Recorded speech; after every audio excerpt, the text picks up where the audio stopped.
Muchas gracias, Isabela, por acompañarnos hoy. Un Gracias gusto. a ustedes por la invitación y un placer estar acá.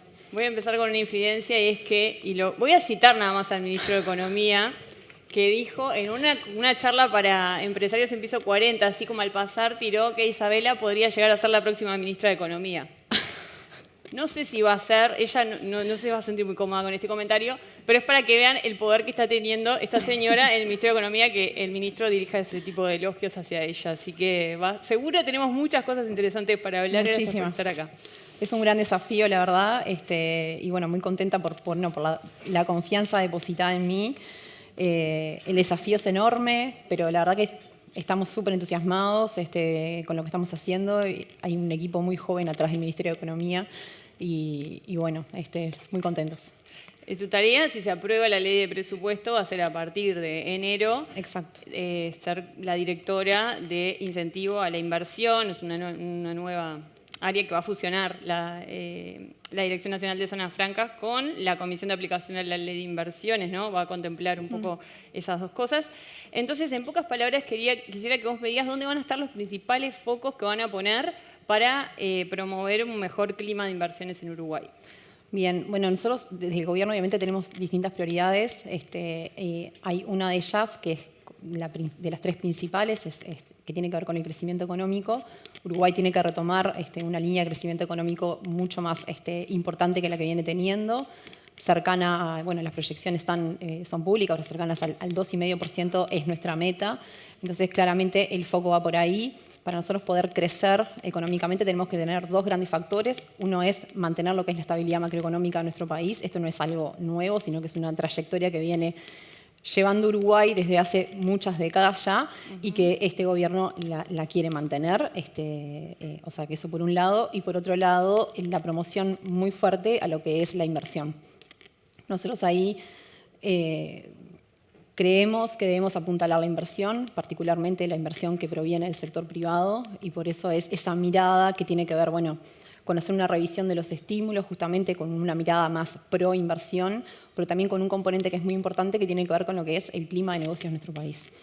Uruguay es un país que no hay dudas, o sea, de hecho no es algo que nos parezca a nosotros, sino que se mide, de hecho, cada 3 años se mide a inversores extranjeros que ya han apostado a invertir en nuestro país, que la principal variable que valoran es la estabilidad que ofrecemos, un clima de negocios favorable, los incentivos fiscales, por supuesto, y nosotros eso lo tenemos que cuidar muchísimo y potenciar. Entonces, sabemos que eso está ahí y que es presente y que está en el presente, digamos, debemos cuidarlo, porque por otro lado tenemos muchísimos espacios de mejora. O sea, el Estado uruguayo en su regulación tiene que ser mucho más eficiente. No es sacar el Estado, sino que es que funcione de manera más eficiente y que seamos un país que, bueno, somos un país pequeño, Uruguay nunca va a ser un país barato, o sea, somos caros justamente por ser una economía pequeña, pero justamente porque somos caros debemos de promover un servicio de política que provenga de la política pública que sea mucho más eficiente. ¿Y lo que van a hacer es, van a destinar más recursos a incentivar la inversión o lo que van a hacer es redirigir los recursos que hoy están destinados a la inversión a otros focos o otras prioridades? A ver, nosotros ahí tenemos como dos grandes capaz que políticas, que son un poco las que hoy usan quienes van a invertir en Uruguay, que por un lado es la Ley de Promoción de Inversiones y por otro lado la Ley de Zona Franca. O sea, las principales inversiones en nuestro país están basadas en esos dos regímenes. Hay otros regímenes sectoriales, software, trading, forestal, o sea, hay otro, puerto, aeropuerto libre, o sea, si miramos como todo el esquema, hay varios regímenes, pero estos son como los dos más importantes porque sobre todo son transversales a distintos sectores de actividad. Entonces, nosotros ahí lo que estamos haciendo es algunos cambios que obviamente algunos están en la ley de presupuesto, por ejemplo, lo que es la adhesión de Uruguay al Pilar 2 y al impuesto mínimo global a través de un impuesto doméstico calificado. Y por otro lado, en lo que tiene que ver con COMAP, ahí no hay grandes cambios en la ley de presupuesto, simplemente lo que estamos haciendo es sumando al Ministerio de Ambiente, que es un ministerio que en general participa de todos los procesos de inversión, pero que no integraba la COMAP, para nosotros es importante tener esa mirada. Y por otro lado, estamos haciendo como dos grandes cambios en lo que tiene que ver con COMAP.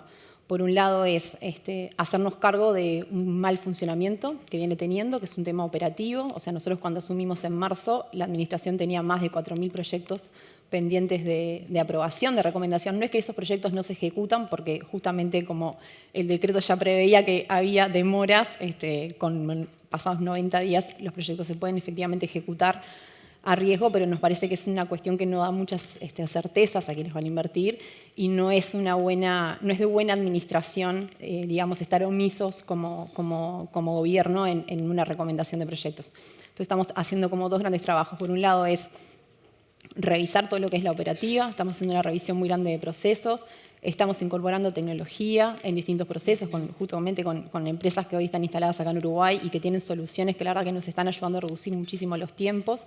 Estamos mejorando lo que son los procesos de control y seguimiento y monitoreo, el país hace una renuncia fiscal contra que haya proyectos que cumplan determinadas variables de inversión, de exportaciones, de empleo, bueno, las que sea que cada proyecto se haya comprometido y bueno, tenemos que dar un buen seguimiento de ellas.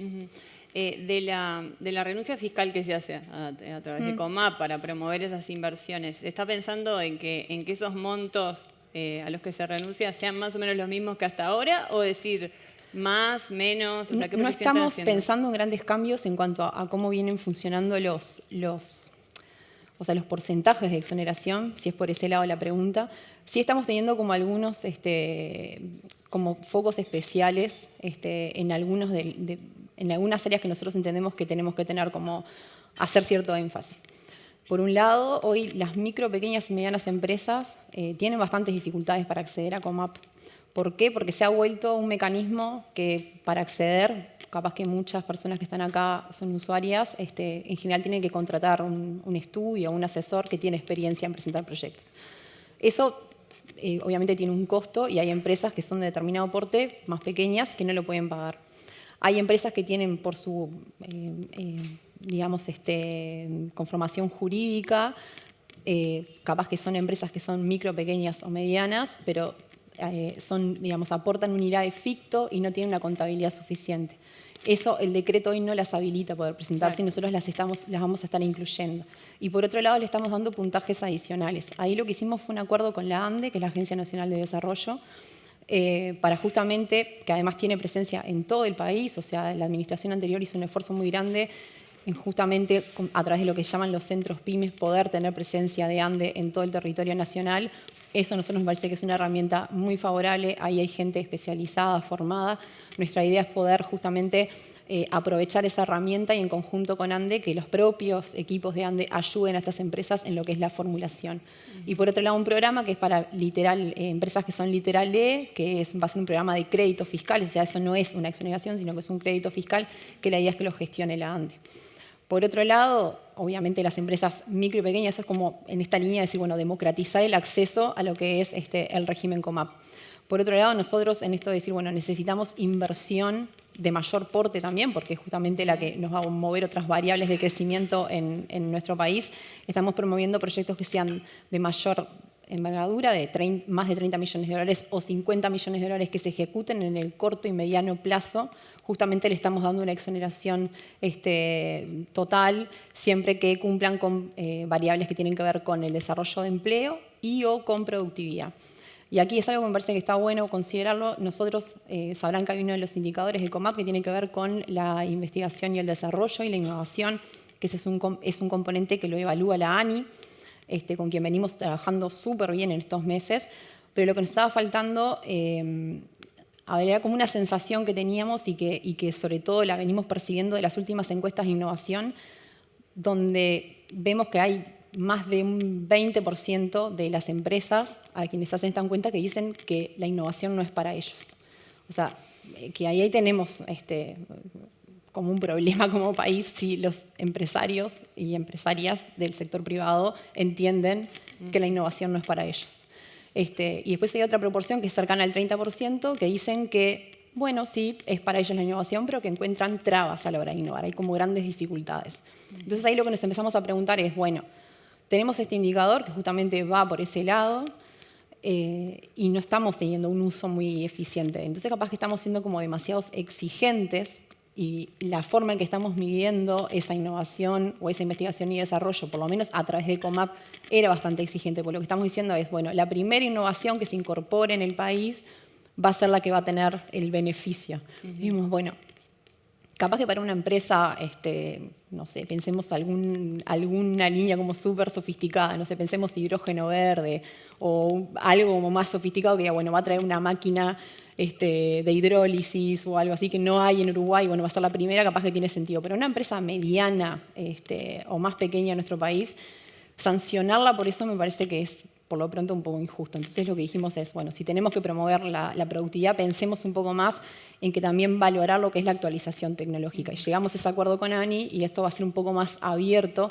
justamente porque precisamos tener empresas más productivas y capaz que la productividad no se consigue con una innovación, pero sí con una actualización tecnológica. Entonces eso es parte de lo que vamos también a estar premiando. Así que no va a ser menos restrictivo para el acceso a estos incentivos para las empresas como más pequeñas, que hoy están quedando por fuera, para estas empresas de mayor porte también. Y para las de mayor porte también, porque se les va a exigir una mayor inversión en un tiempo más corto. Pero más allá de eso, ¿hay algunos van a ser agnósticos en cuanto a sectores o va a haber como algunos sectores que especialmente se quieren promover e incentivar en las inversiones? Sí, ahí estamos trabajando, bueno, la COMAP es una comisión interministerial que está conformada por distintos ministerios.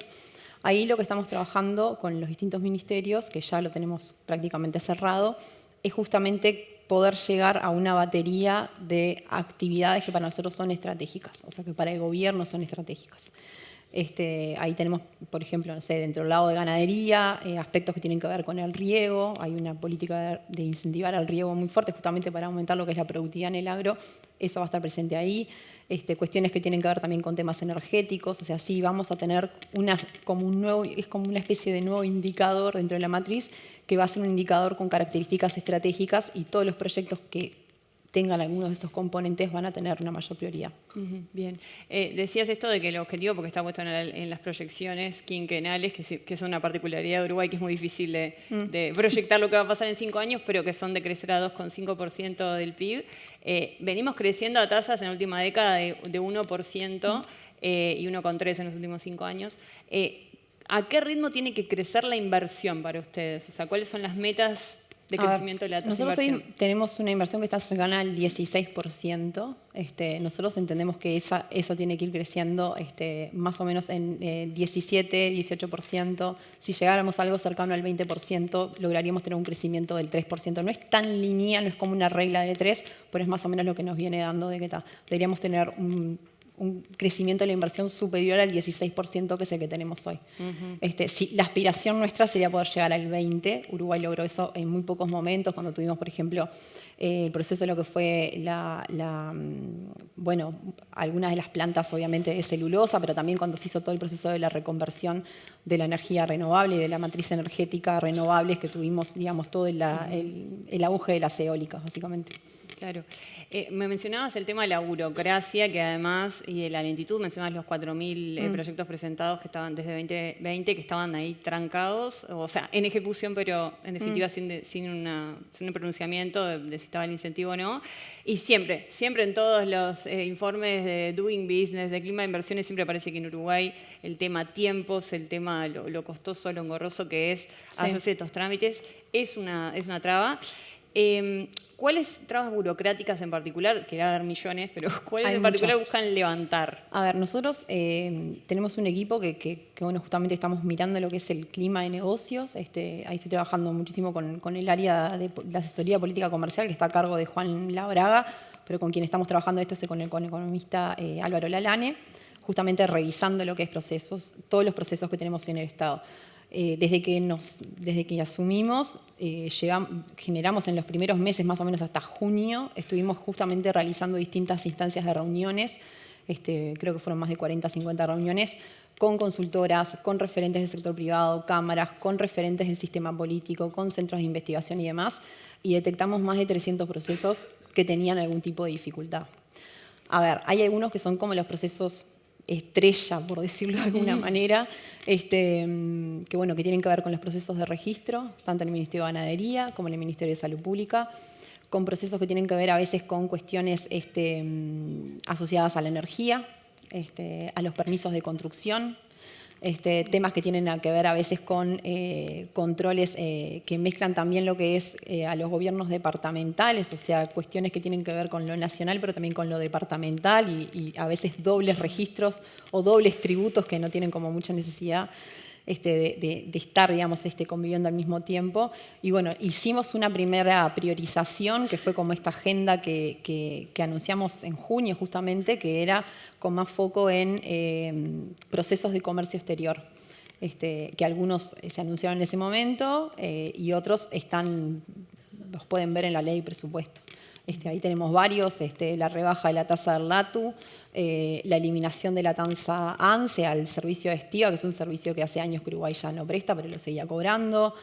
Bueno, hicimos el intento justamente de eliminar lo que es la preceptividad de los despachantes, de la intervención de los despachantes de aduana. Eso no fue tratado, o sea, se sacó, digamos, del tratamiento en la Cámara de Diputados, fue para la Comisión de Código Tributario. Bueno, es una pelea que nosotros queremos seguir dando, así como otras cosas. Van a insistir. Vamos a insistir. Bien, con respecto a los tiempos de análisis, leí por ahí que van a utilizar la inteligencia artificial para hacer, como multiplicar creo que por 5 la velocidad para los proyectos más chicos y como por 50 para los más grandes o algo así. ¿Qué tiempos de procesamiento serían esperables? O sea, yo presento mi proyecto en la COMAP. ¿Cuánto para ustedes es un tiempo deseable para que se expida? Te estoy metiendo en un brete con esto. Lo deseable como máximo debería ser máximo un mes. Para mí eso es lo deseable, considerando que son proyectos que en general son sectoriales y tienen que pasar por distintas dependencias del Estado. O sea, imagínate un proyecto que tenga algún componente de industria o de agro, va a tener que pasar por el Ministerio de Ganadería, va a tener que pasar por el Ministerio de Industria y probablemente si tuviese un componente de innovación o de actualización tecnológica también por la ANI. Yo creo que un mes es un tiempo aceptable y esa debería ser nuestra meta. Bueno, dicho esto, no sé si va a ser viable poder cumplirlo en el corto plazo. Estamos encaminados a eso, ahora sobre todo a bajar el stock que tenemos de atraso y por otro lado, obviamente, a tener un procesamiento ágil. Esto, créanme, que es la COMAP viene funcionando desde el año 2007-2008 y bueno, es lento el funcionamiento, es lento como la forma, o sea, a ver, yo no digo que no la merite porque obviamente la gente que trabaja ahí sabe muchísimo, la verdad que son funcionarios de primer nivel, le ponen mucho empeño a lo que es justamente el análisis de estos proyectos de inversión, pero creemos, o sea, estamos confiados de que hay formas de ser igual de rigurosos, pero ser mucho más ágiles en los procesos. Claro, tal cual. Eso de como de mantener nuestra estabilidad y seriedad en los procesos, pero al mismo tiempo asegurando que las cosas fluyan. Exacto. Bueno, y para ir redondeando, me queda un temita que me parece que es interesante porque todo nos interesa cuando vemos los proyectos de inversión inmobiliaria, vemos mucho crecimiento y ahora una de las novedades es que toda la vivienda promovida va a pasar a estar dentro de esta dirección de incentivo a la inversión. Y ya lo escuché decir al ministro Done que no se van a seguir promoviendo, por ejemplo, desarrollos sobre Avenida Las Américas, sino que se va a buscar promover otras zonas de las ciudades. ¿Ya están definidos como algunos criterios para este sector? Estamos terminando de trabajar en eso justamente con el equipo del Ministerio de Ambiente, de la Agencia Nacional de Vivienda y con las intendencias. Nosotros ahí nos parece importante que también las intendencias tengan un rol relevante en decir, bueno, cuáles son los territorios en cada uno de los departamentos que ellos entienden que, dado su planificación urbana, es de interés desarrollar. Mirarlo como desde un escritorio en Montevideo sin tener como esa concepción nos parece que no está bueno. Entonces, justamente ampliamos esa mirada de trabajarlo en conjunto con ellos, pusimos plazos estrictos para que se expían y poder tener eso funcionando a la brevedad. Y justamente el cambio que estamos proponiendo a veces puede ser como decir, bueno, pasarle al Ministerio de Economía, que tiene más de 4.000 proyectos trazados en COMAP, puede ser como poco intuitivo. Pero justamente nosotros no estamos eliminando la oficina al inversor, que hoy funciona la Agencia Nacional de Vivienda y que hace como una buena tarea, digamos, de evaluación de los proyectos y ya tiene el expertise, o sea, ellos ya tienen el training de evaluar proyectos de vivienda promovida.